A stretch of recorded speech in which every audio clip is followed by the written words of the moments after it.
There is a specific kind of exhaustion that sleep does not cure. It's a weariness in the bones, a quiet humming of anxiety beneath the surface of your day. It's the exhaustion that comes not from what you've done, but from what you've held.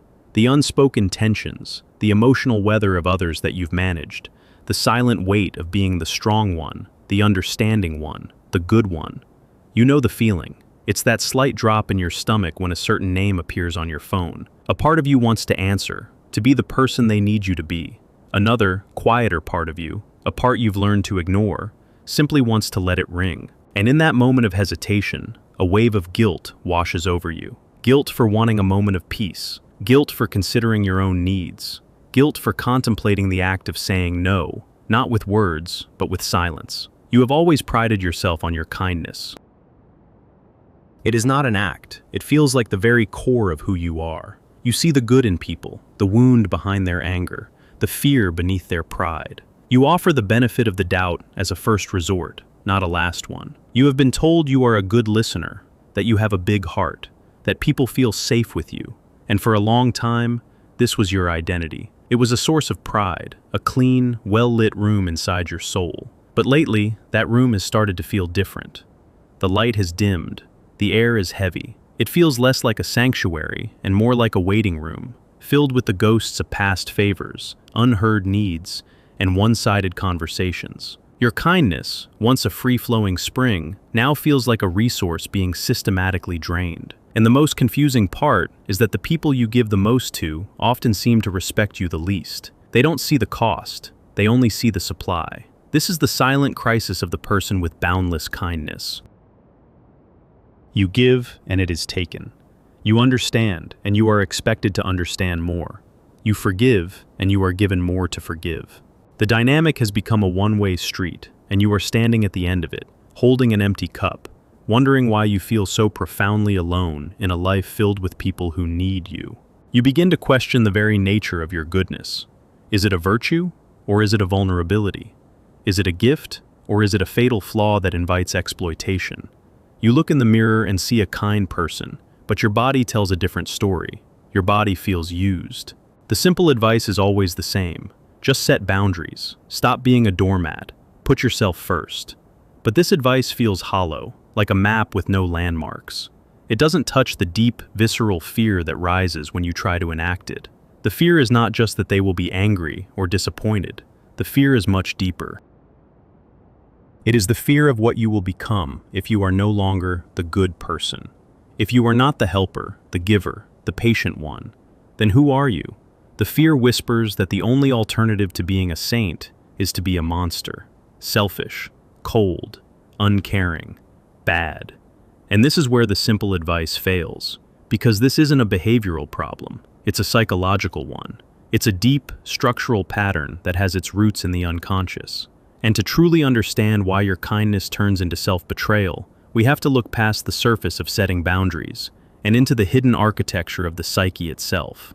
This is where the work of Carl Jung becomes not an academic theory, but a lantern in a dark room. He helps us understand that this isn't about being too nice. It's about a profound confusion between the mask we wear and the self we are. The pattern often begins with a deep, intuitive empathy. You don't just hear someone's words, you feel their emotional state. When they are in pain, it registers in your own nervous system. You have an innate ability to step into their shoes, to see the world from their perspective.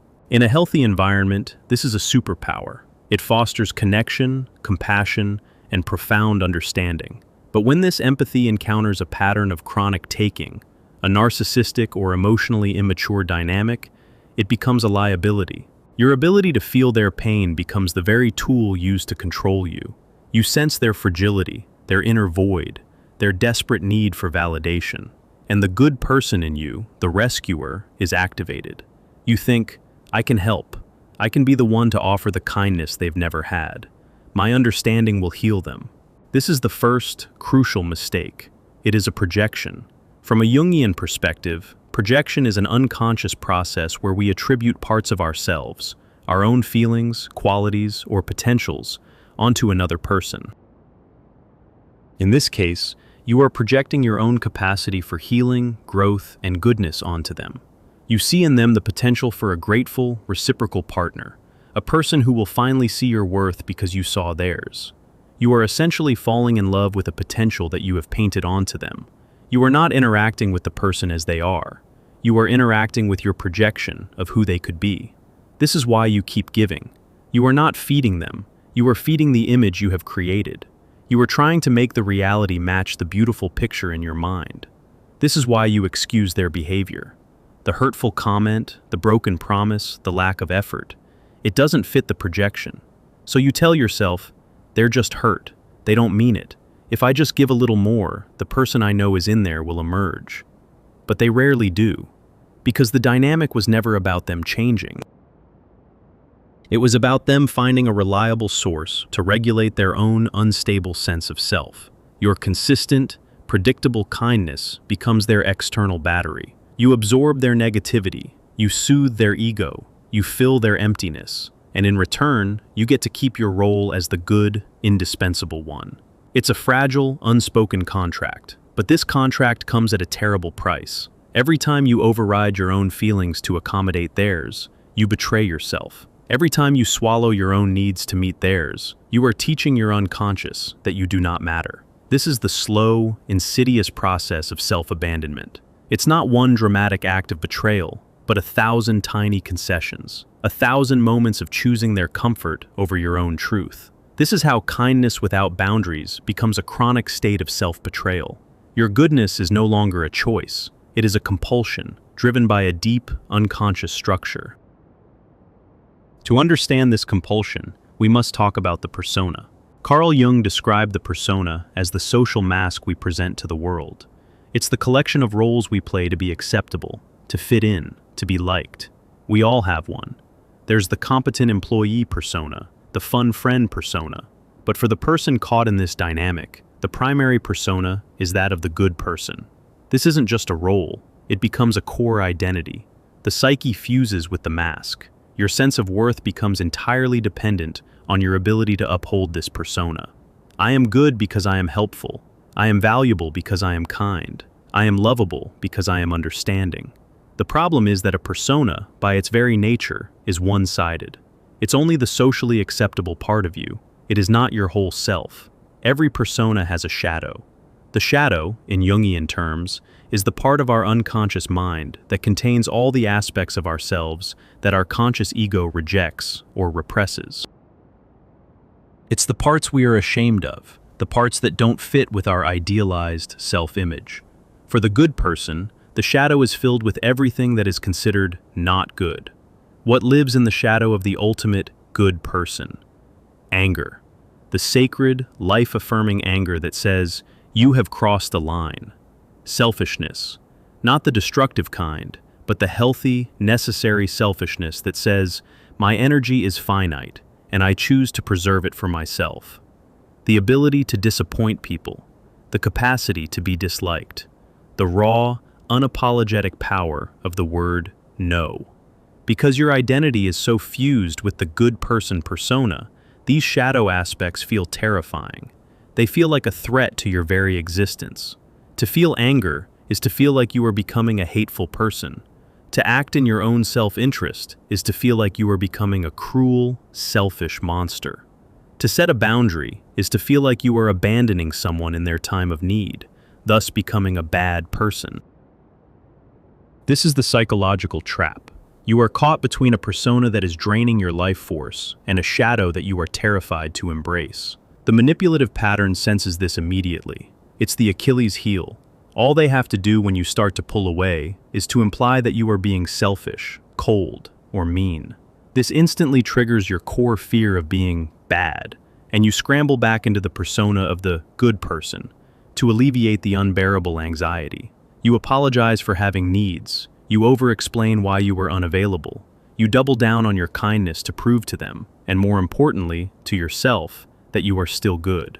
The guilt you feel when you try to set a boundary is not proof that you are doing something wrong. The guilt is the alarm system of the persona. It's the ego's panic signal that you are deviating from the role that has kept you feeling safe and worthy. It's the chain that pulls you back into the familiar cage. But the cage, once a source of validation, has become a place of profound suffering. The intellect can understand this pattern, but the real shift, the true turning point, does not happen in the mind. It happens in the body. For years, your body has been sending you signals. The tension in your shoulders when you're around them. The shallow breathing when you're trying to find the right words to de-escalate their mood. The pit in your stomach that feels like dread. The headaches, the digestive issues, the sheer physical exhaustion. This is not just stress. This is your unconscious screaming for your attention. It is the wisdom of your physical self telling you what your conscious mind, trapped by the persona, refuses to see. This is not safe. This is not sustainable. This is a betrayal of our life force. The great turning point often comes not as a heroic act of boundary setting, but as a collapse. It's the moment when the exhaustion becomes so absolute that you simply can't uphold the persona anymore. You don't have the energy to manage their emotions. You don't have the capacity to craft the perfect, gentle response. You just stop.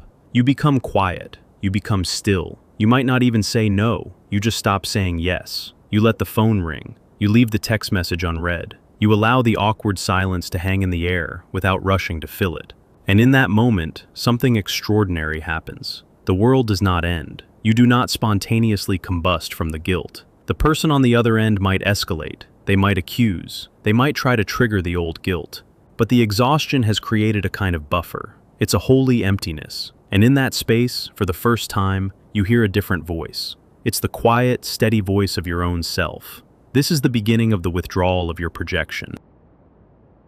By not reacting, by not feeding the dynamic, you are taking your energy back. You are peeling your picture of their potential off of the canvas of who they actually are. And you begin to see the dynamic with a painful, liberating clarity. You see that your kindness was not healing them, it was enabling them. You see that your understanding was not fostering connection, it was preventing them from facing their own consequences.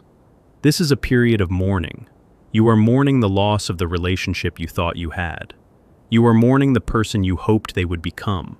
And most profoundly, you are mourning the loss of your own identity as the all-giving, ever-patient savior. You are letting the good person persona die. And it is terrifying, because if that mask is gone, what is left? What is left is you, the real you, the whole you, which includes the shadow. The you that gets angry when their boundaries are violated. The you that has needs. The you that is not endlessly available. Learning to integrate this shadow is the work of individuation. It is the journey from being a role to becoming a self. It does not mean you become a cold or cruel person. That is the black and white thinking of the old complex. Integration is about nuance. It's about holding the tension of opposites. You can be a kind person and a person who says no. You can be compassionate and have firm boundaries. You can love someone from a distance while refusing to participate in a dynamic that harms you. The first attempts at this integration will feel clumsy. Your no might come out too harsh, laced with the pent-up resentment from years of silence. Your anger might feel explosive and frightening. This is normal. You are using muscles you have never been allowed to develop. The shadow, having been repressed for so long, can emerge with a raw and untamed force. The key is not to be frightened back into the old persona. The key is to stay with the discomfort, to witness your own anger without judgment, and to ask what it is trying to protect. To honor your need for space without labeling it as selfish. You are learning a new language, the language of self-respect. As you practice this, you start to notice a shift. The guilt that once felt like a tidal wave now feels more like a gentle current. You begin to differentiate between true moral guilt, when you have genuinely harmed someone, and the habitual, conditioned guilt of the persona, when you have simply disappointed someone by having a need. You start to see that people who truly respect you are not threatened by your boundaries. They may be surprised at first, but they adapt. They see you as a separate person with your own needs. The people who react with rage, manipulation, or abandonment are revealing that their connection to you was never based on love for you as a person, but on your function. You were useful. When you cease to be useful in the same way, the connection dissolved. This is a painful truth, but it is a liberating one. It filters your relationships down to those that are authentic and reciprocal. If this journey of reclaiming your kindness for yourself is naming something you have never been able to say out loud, take a moment to acknowledge that. Write a single sentence for yourself in a journal or a private note, a sentence that begins with, "My kindness is," and finish it with what feels true for you now. Not what it should be, but what it is. The projection of goodness is a powerful force. When you project your own light onto another, you give them power over you. You are constantly trying to live up to the reflection they show you, a reflection that is conditional on your compliance. When you withdraw that projection, you take your light back. You are no longer looking for your goodness in their approval. You are finding it within yourself. This is the heart of the matter. Your worth is not located in your usefulness to others. Your worth is inherent. Your kindness is a quality you possess, not a service you must provide to earn your place. A boundary is not an act of aggression. It is an act of clarity. It says, "This is where I end and you begin. This is my energy and this is yours. I will be responsible for my side of the line, and you must be responsible for yours." For someone who has lived their life in a state of emotional fusion, this separation feels like a rejection, but it is the necessary precondition for any real relationship. Without two separate individuals, you cannot have a connection. You can only have an enmeshment. As you become more solid in your own center, you realize that true compassion is not boundless. It is wise. It is discerning. You can have compassion for someone's struggle without taking responsibility for it. You can wish someone well without setting yourself on fire to keep them warm. You learn to offer your kindness as a conscious choice, not as an unconscious compulsion. You give from a place of fullness, not from a place of deficit. And you find that this new, boundaried kindness is far more powerful. It is respected. It doesn't create resentment. It energizes you instead of draining you. Look in the mirror again. The face that looks back at you may not have the same naive, eager-to-please smile. It might look more serious. It might have new lines etched around the eyes, lines of wisdom and discernment. But it is a whole face. It is the face of someone who has been to the underworld of their own psyche and has returned, bringing back the lost parts of themselves. You are no longer just the good person. You are a complete person. You have integrated your shadow. You have accepted that you have the right to be angry, the right to be selfish, the right to be unavailable. And in accepting this, you have ironically become more capable of genuine goodness. Because now, when you say yes, it is a real yes, coming from the core of your being. And when you say no, it is a clean, honest no, free from the poison of resentment. The fear of being bad loses its power. You realize it was a false dichotomy, a child's understanding of the world. Adulthood, psychological adulthood, is about embracing the gray. It's about holding the complexity of being human. The journey out of boundaryless kindness is not a journey into coldness. It is a journey into wholeness. It is the long, arduous, and ultimately sacred process of coming home to yourself. You stop looking for external validation because you are cultivating an inner source of worth. The silence on your phone no longer feels like a threat. It feels like peace. The space in your life no longer feels like emptiness. It feels like freedom. You have stopped betraying yourself to be loved, and in doing so, you have finally discovered what it means to truly love yourself. My kindness no longer requires my self-betrayal. But this realization is not a finish line. It is the opening of a gate. You have walked out of the prison, but now you stand in the unfamiliar landscape of your own sovereignty, and you must learn to navigate it. The old patterns, the deep grooves in the psyche, do not disappear overnight. They are like ghost limbs, still aching with the memory of their old function. And the most profound memory of all is stored not in the mind, but in the body. For years, perhaps even decades, your nervous system has been wired for a specific kind of survival. This is the body memory layer, a place deeper than conscious thought. Many who identify with this pattern of boundless kindness are operating from a deeply ingrained trauma response, often called the fawn response. Learned in childhood or in formative relationships, it is the instinct that placating the threat, appeasing the aggressor, and making yourself useful and agreeable is the safest way to exist. It's not a personality trait. It's a survival strategy that has become automated. Your body learned that saying yes meant safety, and that your own needs, your own no, were dangerous, a threat to the connection you needed to survive. This is why the old advice to just say no feels like you're trying to walk off a cliff. Your body remembers the fall. Your amygdala, the brain's alarm center, screams danger. Your entire physiology is primed to revert to the old pattern of appeasement because, for a very long time, it worked. It kept you safe. The chronic tension in your jaw, your neck, your shoulders, this is the physical manifestation of 1,000 unsaid no's. It is the muscular armoring your body created to brace for the impact of constantly overriding its own truth. The digestive issues, the migraines, the deep, unshakable fatigue. This is the somatic cost of carrying the emotional weight of others. Your body has been in a low-grade, perpetual state of fight or flight, or more accurately, freeze and fawn. It has been using its life force not to live, but to manage.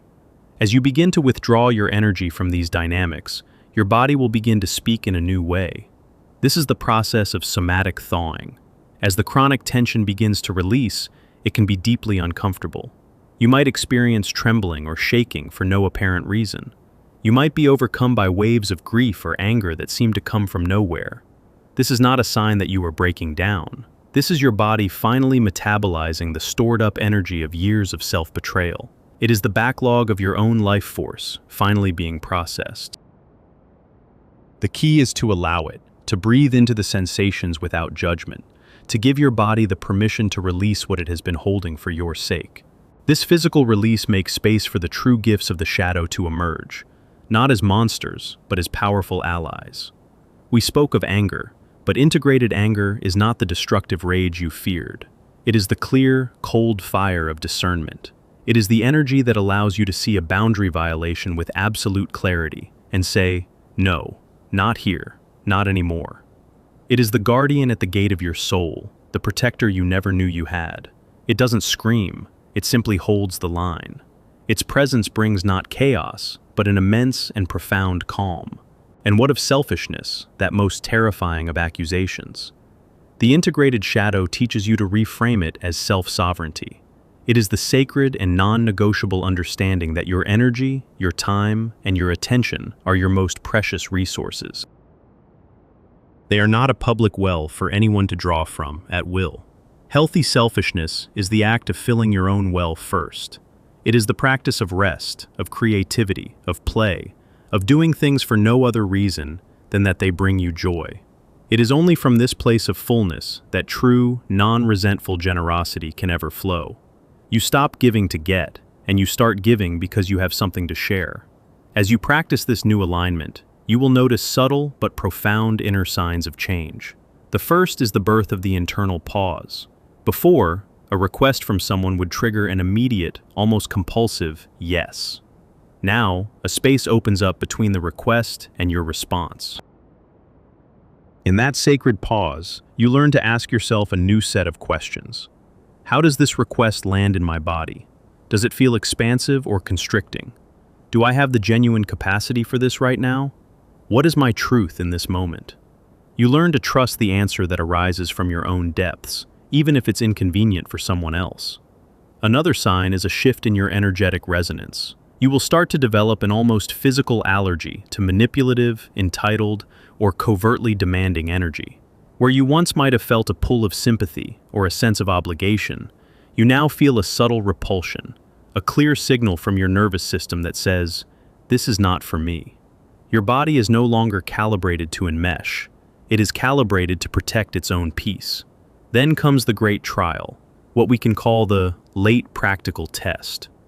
Long after you have been practicing your boundaries and feel solid in your new self, the universe will send you a final exam. It often comes in the form of an old dynamic reappearing, an ex-partner, a family member, a former friend reaching out with the same old story, the same old crisis, the same old unspoken expectation that you will drop everything and resume your role as their emotional support system. Or it may be a new person who mirrors the old pattern with uncanny precision. The test is not whether you feel the old pull. You probably will. A faint echo of the good person persona will whisper, "Maybe I should just help this one last time. What's the harm?" The familiar pang of guilt might flicker in your chest. The test is what you do next. This time, you don't fight the feeling, and you don't give in to it. You observe it. You acknowledge the old pattern with a kind of detached compassion. Ah, there you are, old friend. I see you.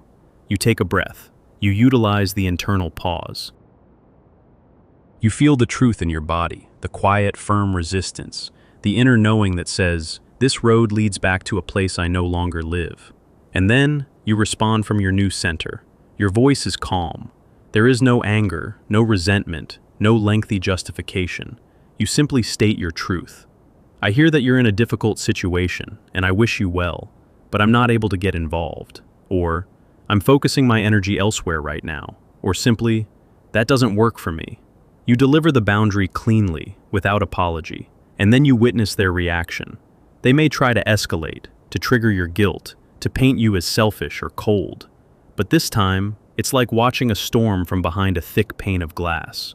You can see the lightning and hear the thunder, but it does not strike you. Their emotional state no longer destabilizes your own. You feel not a panicked need to fix it, but a quiet, unshakable sense of self-respect. You have passed the test. You did not abandon them. You simply refused to abandon yourself. This is the homecoming.